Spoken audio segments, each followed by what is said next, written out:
we're trying to do here with this series is inform people that may be new to firearms on some basics and how to shoot, especially considering the current times right now. There's a lot of people that are new firearm owners, but prior to that, one of the fastest growing demographics in the firearm industry is women. We want to point out that I'm not saying that the way I teach things is gospel. I'm teaching a specific way that works for me, and I hope it's easy for somebody else to pick up on and learn as well. Tell me why you are interested in this lifestyle. So, as a therapist, especially working with veterans and first responders, a lot of what I was finding to connect was a verbiage and a lifestyle that I was very unfamiliar with. And that's an important group that I see a lot of, and I wanted to have some authentic connection with. And so I started to really look into what it was, shooting guns, and why that was being touted as a sport, if you will, or enjoyable, because that wasn't my mindset. And when I really started to explore it, I started to read a lot about how it's therapeutically beneficial, mindful, a lot of staying present moments, a lot of really tapping into almost that meditative component of you aren't worrying about things.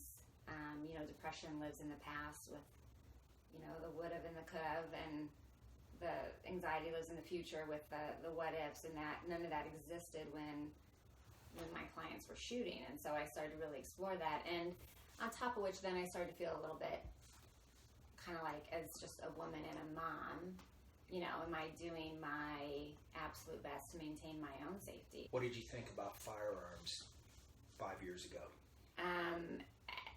No interest. And I probably listened to a lot of, I would say what is the stereotypical viewpoints of firearms, right? Which is they're dangerous. And the people who had them were weird, like gun-toting kind of. There's been a narrative out there that's been pushed. Absolutely. Yeah, absolutely. And that shifted big time for me.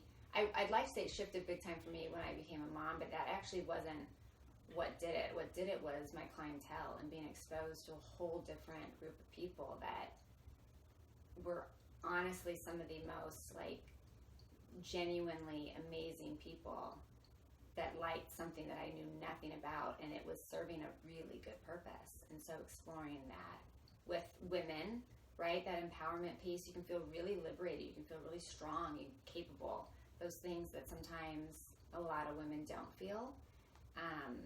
It's not like in a, I have a gun, now I'm this kind of way, but just like I accomplished that. Like it's actually a really cool thing. What do you think some of the fears that most women have that may have some interest in shooting firearms or getting involved in the firearm community, but what do you think some of those fears are that are out there that most of us don't recognize, keeping them from taking that next step? Yeah, judgment, right? Like a lot of people have looked at me differently as a result of this interest. So I think there are, because not every woman hangs around with a crowd of women who shoot. I didn't realize that so many women were actually shooters in the world I work in anyway. It isn't something you necessarily discuss as far as a hobby or even something that you practice or do for safety, upkeep or whatnot. So, I think that the judgment aspect is pretty significant. I think too, just how you incorporate into your lifestyle, right? Like I can't wear some of the tactical gear that would require, for concealed carry. And so then, you're looking at some other things. Well, what if you don't carry a purse? And we've had that conversation, and we'll go into that, I'm sure, with this series a little bit, looking at some of the product reviews and whatnot. But yeah, I think it's lifestyle. How does it fit in? I think the narrative is huge. Women, there's a big narrative out there, a big push for women to kind of not, right? They'll use and leverage kids a lot with that, right? So then if you're a mom, on top of that, you have a little bit of there's some stigma there, I think, judgment. How can you expose your kids to this right. horrific danger? Right, right. Right. Yeah. So all of that, right, and trying to balance all of that out with truth. And is there any other impediment in front of you as far as actually getting to a range or getting to someone that can provide quality instruction? Is there any other thing that would keep you back? It's uncomfortable. I personally love getting instruction from you because I feel like you are no bullshit. Here's what it is. Here's what you need to do. Like, right? But sometimes when I've gotten instruction from other people or just input, it seems like there's a lot of like ego that comes into play, or just yeah, and that could just be my experience, right? But I do feel, generally speaking, the women I talk to, we tend to feel very uncomfortable going in to gun ranges or in a space that's heavily male occupied if we don't know what it is we're doing and or we don't have a male by our side. As an outsider looking in, some of the mistakes that I see that go on are often well-intentioned. So it's usually a spouse or a boyfriend, and they want to get their significant other into shooting and enjoy it like they enjoy it. But maybe these guys need some work themselves. So what they're doing is passing on their bad habits to whoever their significant other is. Another thing that often comes up is when trying to find a firearm for their wife or girlfriend, they consider little lady, little gun, which is almost the exact opposite of what you want to do. Oh, this is tiny, she'll love it. Well, you're skipping by something that's fundamental. The smaller, the lighter the gun, the more significant the recoil is going to be, because that energy has to go somewhere, right?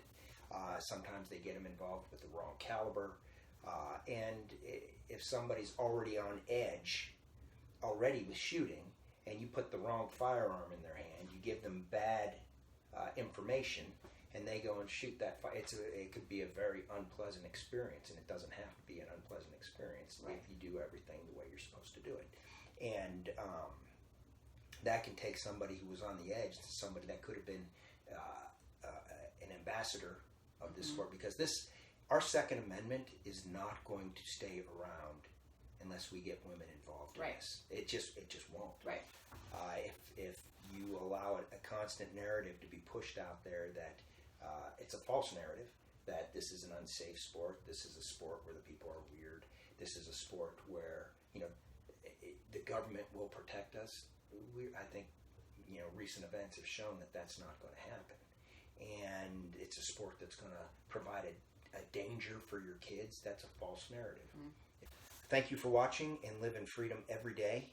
And remember to check us out on our website, which is www.panurgiclife.com, and our social media outlets as well. Thank you.